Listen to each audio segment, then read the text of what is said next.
I just finished watching the Netflix documentary Wild Wild Country. It was about a cult. I've always wanted to join a cult. I just don't know any good ones. Do you guys?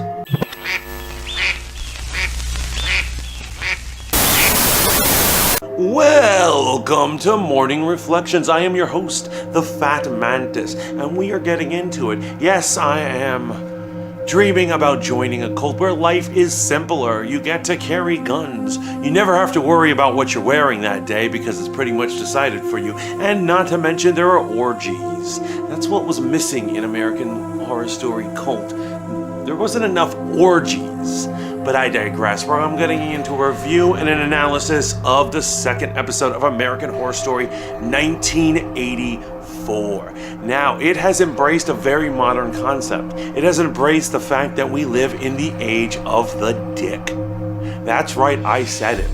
Everything is a dick. Our president is a dick. Look at the age of romance. The most romantic gesture a man can do nowadays?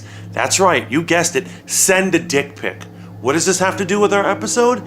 A large quantity of the episode revolved around a dick joke, particularly Matthew Morrison's, and to be honest, I think it worked. The episode was packed with a lot of amazing things, such as a bloody wedding scene, a great origin to Brooke, or supposed origin to Brooke, as well as further hints and theories, as well as expanded the way. And of course, being Ryan Murphy, he had to go into true depravity, such as going into a porn producer, crazy, disgusting things, and a possible romance between the Nightstalker and Leslie Grossman's character. Ultimately, I thought it was a better episode than the first one, and I think it's expanding on the thing. I'm gonna give this episode a whopping 93. Why now? Unfortunately, Benji's not here, so we can't get his cat score. But let's look at what my theories are. Most compelling scene, the one that had me both comically and horrified, which is the wedding sequence. Once again, that wedding ring that I talked about, it appears and it makes a payoff. It is clear that it is her fiance that it's referring to, and it has this horrific, Columbine-esque, obviously not as bad, but he starts shooting people up at his own wedding and ultimately kills himself and gets her nice, beautiful white dress drenched in blood. What an amazing scene, and I really loved just watching Brooke have to experience that. Now, there are still some irreliable narrator situations there. Now, although my other theory was debunked about her, this is once again her telling her story.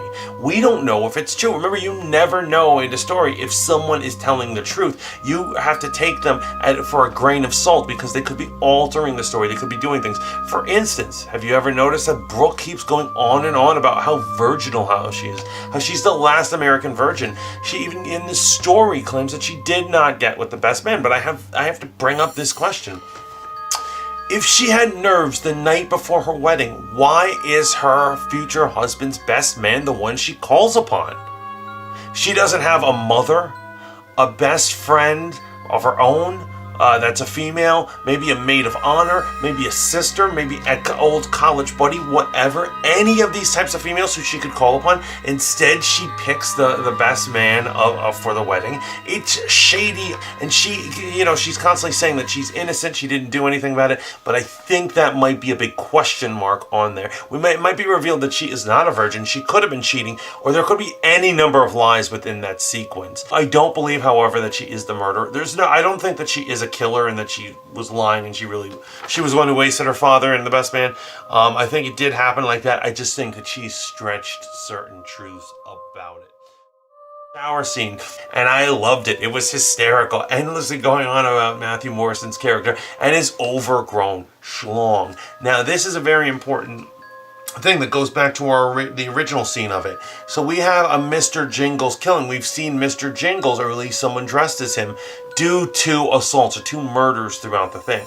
In the opening sequence, we see a scene with the psychologist, and it very much seems like it's the psychologist's scene, but it's all a trick to have Mr. Jingles there to murder her. But he's very personal about it. If you notice, he shows his face. He has a conversation with her, and he gets very physical, and the director makes no ifs, ands, or buts about it. He is clearly the killer. However, in this other scene, they had completely shadow over Mr. Jingle's face. They don't even show his entire body, and he just comes in from behind to murder him. And why would they do that? Unless there is a question as to who is actually the murderer of Blake Daddy. The porn producer who was hunting Xavier. That was another great twist in the storyline. And I love that sequence that it's all about him watching in the showers. And I think a perfect candidate still remains Margaret. As we all know, she's hyper-Christian. She's clearly Christian enough to murder in the name of Christianity. She might be that nuts. And obviously, some porn guy peeping on young men taking showers seems like a good target for someone who might be fanatic.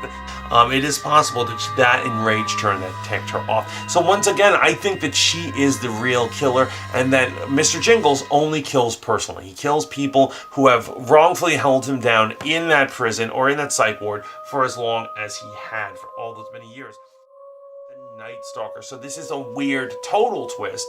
American Horror Story at its best, going off the rails, having some sort of pseudo-sexual twisted relationship that, probably so twistedly sexual they're never going to actually hook up. But Leslie Grossman and the Nightstalker, Margaret and the Nightstalker. And I love that scene, and I love that she puts on our 70s R&B, and it's almost like she's seducing him, and it looks like they're gonna bang, but they're having more of this emotional connection. And this serial killer saying, "I came for a girl, but I think I like you better." It was cute and it was twisted. It was super campy, but it was amazing. And to be honest, I don't know what theories I can add to this, because it's already at question mark. Who knows where this is headed? But it is entertainment. It's at its best. But I want us to keep an eye on where that could be headed. But I think it's clear at this point that if she's not the murderer, she certainly is not a good person, and Margaret is up to no good. So moving on, I got to get into another thing about Jingles. Mr. Jingles gets to the camp, he enters the room, and there's Nurse Rita, and she sees him. Now, of course, later on when we see Nurse Rita, she has a wound, and she's talking to everybody, but they didn't show her escape. And they've had these comical attack scenes where the Night Stalker's attacking Brooke and all these other things, and they usually show things like that. For whatever reason, they omitted it. And Nurse Rita also said, "I want to go back to the cabin. I need the keys." Conveniently, I left it there, and she wanted people to come with her. And I think that my theory on this one is that I believe that she is in cahoots with Mr. Jingles. She may have helped him escape. I think it's possible that, they had one of those twisted pen pal things where, like some Christians writing somebody in a prison and they fall in love via letters, and then she's like, "I'm waiting for you. I will help you do your massacre. I'll help you get your revenge if you just return." So I think that Nurse Rita is a new suspect for being no good scumbag who may be leading the campers and the counselors to their very doom. I want to address a rumor about a theory going on that it is indeed an actual television show, that all the characters are method actors, and that this is all just being played out and fake. And I want to say this about it. Poppycock. Poppycock. Poppycock. This is complete nonsense, and I think you need to get it out of your heads. Now, of course, in the trailers, we've seen motion markers and all sorts of things that might indicate, or it kind of looks like there are people who are auditioning. However, in the actual 2 episodes we've seen so far, there is not a single shred of anything that has shown evidence of this. That we are watching a television show and that none of it is real. Not to mention, they already did that in complete failure in season 6. This is nonsense, and I will not even, on this channel, entertain such a foolish thing. Nonsense. Poppycock.